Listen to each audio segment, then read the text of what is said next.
Salut à tous, c'est Mickaël, j'espère que vous allez bien. Aujourd'hui, on va parler d'un sujet très important. Je vais vous présenter quelques outils qui permettent de retrouver des morceaux de code directement sur Internet. Là, vous allez peut-être me dire, mais pourquoi on a intérêt à retrouver des morceaux de code sur Internet? Lorsque vous faites un test d'intrusion, vous avez les personnes qui administrent les différents systèmes qui potentiellement rencontrent différentes problématiques.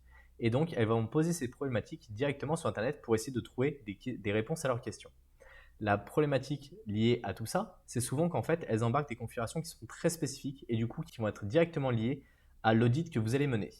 Alors si vous êtes débutant dans le secteur de la cybersécurité, je vous invite tout de suite à télécharger le guide que vous trouvez dans la description. Si vous aimez les vidéos en cybersécurité, je vous invite tout de suite à vous abonner à la chaîne YouTube. Aujourd'hui, je vais vous présenter 4 outils qui sont vraiment très utiles lorsqu'on cherche justement certains morceaux de code qui pourraient traîner sur Internet. Le premier, c'est grep.app qui va chercher des morceaux de code qui sont disponibles sur GitHub, parce que bien sûr, beaucoup de choses sont directement disponibles sur GitHub. Alors, la première chose qu'on pourrait par exemple faire, c'est rechercher le terme password. Ici, on va avoir différents outils qui vont remonter, et après, on peut aller chercher par exemple des mots de passe qui seraient hard-codés. Donc là, par exemple, on voit ici que l'outil Jupyter Hub, avec le traffic proxy, dans le conf test, donc ça c'est une test de configuration, il met le mot de passe admin par défaut. Mais on pourrait chercher des éléments qui sont vraiment très spécifiques en rapport avec votre client. Par exemple, si jamais vous trouvez, je ne sais pas, un mot de passe ou vous trouvez une variable en particulier, eh ben, vous pourriez aller chercher sur Internet et voir justement s'ils ne sont pas inspirés d'une configuration ou s'ils n'ont pas déposé une configuration en particulier. Alors ici, vous avez les différents paths qui sont disponibles et vous avez les différents repositories dans lesquels c'est disponible. Mais si vous cherchez par exemple, je ne sais pas, quelque chose de vraiment très spécifique, ici on peut chercher avec des mots de passe en particulier, on peut chercher avec tout un tas de variables et par défaut, il va pouvoir tout nous retrouver tous les éléments. Vous pouvez également chercher des clés de sécurité parce que bien sûr, si une personne utilise une clé de sécurité et qu'elle est disponible sur GitHub, ça peut être très intéressant de pouvoir la retrouver. Donc par exemple, un SSH key. Et donc là, on aura différentes informations qui vont pouvoir remonter. On va pouvoir peut-être retrouver des clés privées. Et c'est comme ça que grâce à cet outil-là, on peut arriver à trouver des données qui sont confidentielles, qui sont exposées sur Internet. Donc là, par exemple, on pourrait taper confidential. Et là, on retrouve différents éléments. Donc ça, c'est les noms de variables. Mais il faudrait trouver peut-être un mot qui est encore plus spécifique pour être sûr d'arriver à trouver différents éléments. Parce que là, on voit qu'on a quand même 100 pages, donc ça fait beaucoup de choses à rechercher. Mais potentiellement, si on cherche sur des repos qui sont tout petits, on peut tomber sur des éléments qui sont vraiment extrêmement critiques. Et c'est comme ça que certaines vulnérabilités sont trouvées.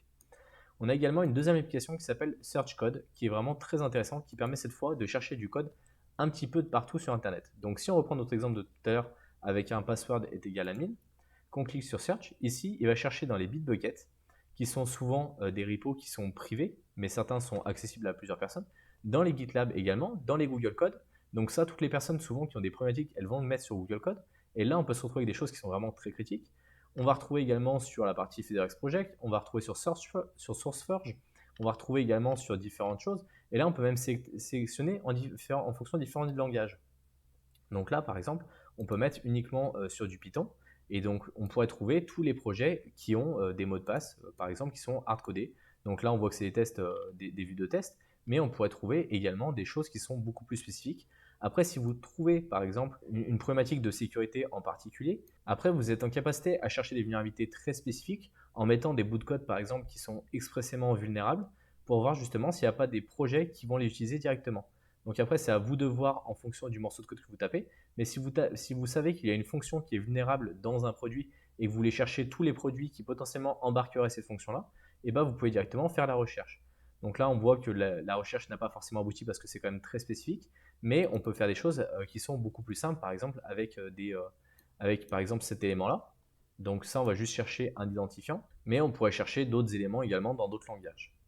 Ensuite, un troisième site sur lequel il ne faut pas oublier d'aller voir, c'est Stack Overflow. Stack Overflow est un site qui est très très utilisé par les développeurs et beaucoup ont tendance à copier-coller des codes sans même regarder d'un point de vue sécurité ce qui se passe.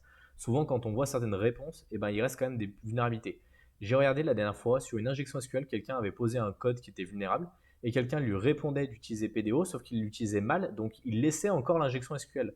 Donc on s'aperçoit finalement que c'est même pas une bonne idée d'aller chercher sur ces sites-là, mais en tout cas, vous, en tant que chercheur en cybersécurité, je vous invite vraiment à y aller pour essayer d'identifier les différents morceaux de code qui pourraient avoir été fuités et laissés utiliser par différents propriétaires.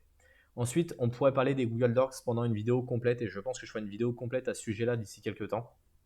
Mais si vous voulez chercher par exemple pour une entreprise complète en particulier, vous tapez in-text, et là par exemple, on va mettre sophos.com. Donc, ce sont tous les endroits où dans les différents textes, il va retrouver le terme sophos.com. Donc ici, on peut aller chercher, par exemple, en 7e page, et on voit qu'on a différentes informations qui vont fuiter. Alors là, c'est plutôt des adresses mail. Ça peut être vous pouvez récupérer des adresses mail comme celle-là, mais vous pouvez récupérer également des morceaux de code. Par exemple, ici, dans le texte, on peut aller chercher quelque chose qui peut s'appeler comme password est égal à admin. Et donc là, on pourra retrouver tout un tas d'informations. Et ici, on pourra voir différentes configurations qui pourraient être restées avec des passwords est égal à admin. Donc je vous invite en tout cas à faire vos propres recherches, à vraiment creuser parce que vous pourrez trouver des informations qui sont très importantes. Alors ne pensez pas qu'il n'y a rien qui est disponible sur Internet. Pour information, lorsqu'on avait commencé un audit de sécurité chez un de nos clients, l'audit de sécurité a pris 5 minutes pour pouvoir s'introduire parce qu'en fait, il y avait le fichier XL de GLPI qui avait été indexé sur Internet et dedans, on retrouvait la liste de tous les logins et tous les mots de passe de tous les utilisateurs. Donc même pas besoin d'essayer de contourner l'application ou de s'introduire dessus. On avait les identifiants et les mots de passe des admins. On s'est connecté dessus et puis après à partir de là, on pouvait déployer des packages et rebondir sur le système en interne. Donc comme quoi, on voit des fois que certains éléments ont été indexés sans forcément le vouloir, que ce soit du code qui peut être potentiellement déployé sans vouloir le faire sur Internet, ou des choses qui ont été indexées par Google que les utilisateurs ne savent pas que ça a été indexé par Google. Si vous aimez ce type de vidéo, pensez à mettre un pouce bleu. Si vous aimez en tout cas la cybersécurité, pensez également à vous abonner à la chaîne YouTube. Dites-moi si vous aussi, vous déployez des fois des morceaux de code sur Internet et vous trouvez des choses des fois un peu surprenantes sur Internet. Pensez qu'il y a plein de vulnérabilités qui peuvent être identifiées de cette manière-là, tout simplement en cherchant des fonctionnalités un petit peu particulières directement sur GitHub ou directement sur Search Code. Je vous retrouve dans une prochaine vidéo. Salut!